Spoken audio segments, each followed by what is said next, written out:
네, 안녕하십니까. 정인태 신지식인 TV입니다. 저는 국립한국복지대학교 특임교수를 역임한 정인태입니다. 네, 선거 TV 토론 악법 개정해야 언론 권력의 극치. 네, 이 주제로 말씀을 드리겠습니다. 네, 한 정치인이 저를 찾아와서 하는 얘기가 자신이 20대에 시의원이 됐대요. 네, 시의원이 됐는데 그 이후로 정치권에서 자신을 스카우트를 해서 자신이 한 광역시장의 비서실장으로 들어갔고, 그리고 나서 또 당대 거대 양당의 실세에 이제 보좌관으로 또 들어갔다라는 거죠, 국회에. 그리고 나서 자신이 정치판을 들여다보니 정말 과간이 아니었다 그래요. 그래서 여러분들이 뭐 과거에 그 한나라당의 그 찻대기 정치자금 불법 정치자금 찻대기 사건을 기억하고 계실 겁니다.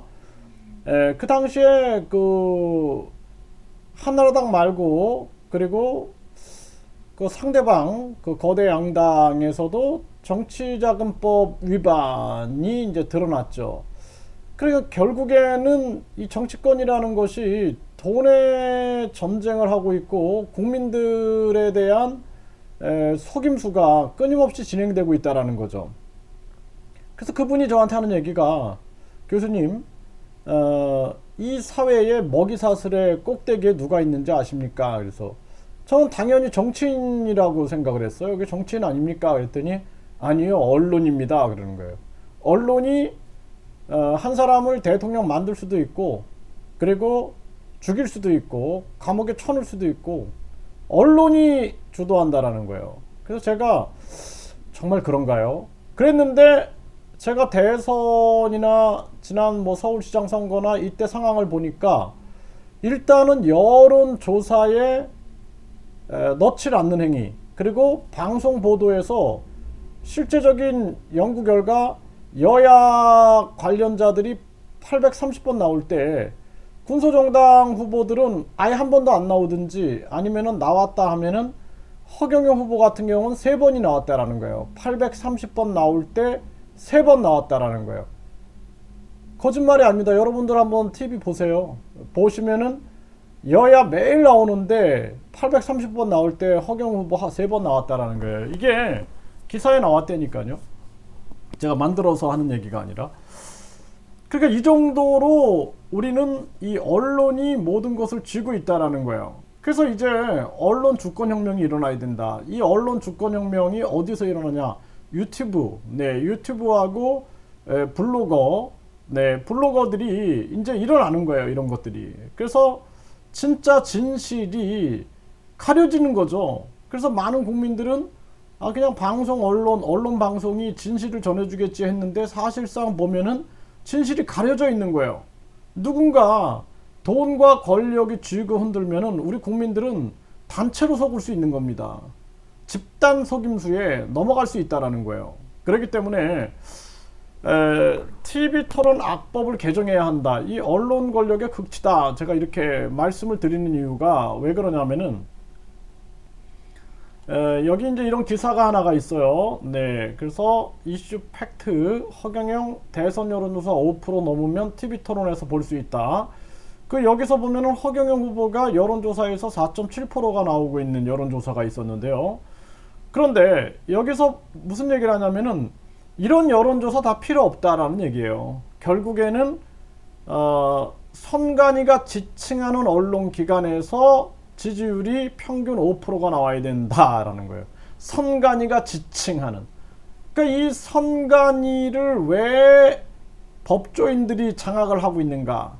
그리고 만약에 거기서 불법 문제가 터지게 되면은 공정한 재판이 이루어질 수 없겠죠. 고도의 전략을 쓴 거다. 저는 그렇게 봅니다. 그래서 당장 법조인들, 대법관이 선관위원장을 한다든지 지방법원장이 선관위원장을 한다든지 라는 것은 빨리 법을 변경해야 돼요. 국민들이 깨어나야 돼요.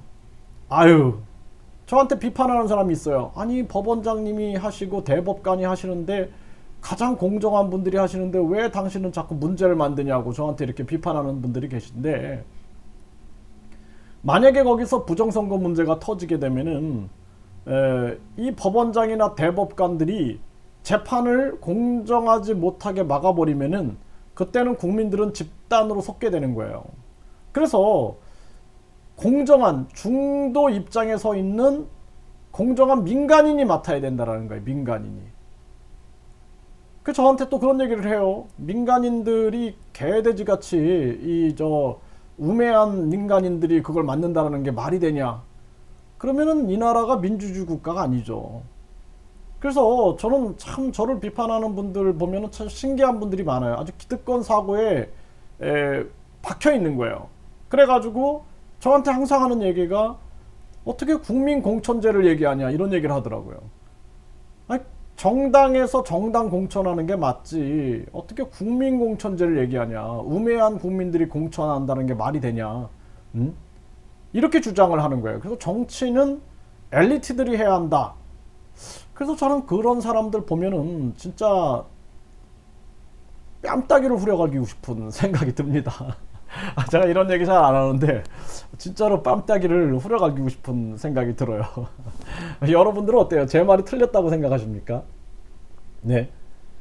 왜냐하면 민주주의라고 우리가 얘기를 해놓고 그거는 그 국민을 완전히 모멸감을 느끼게 만드는 거잖아요. 네. 그래서 제가 하는 얘기고요.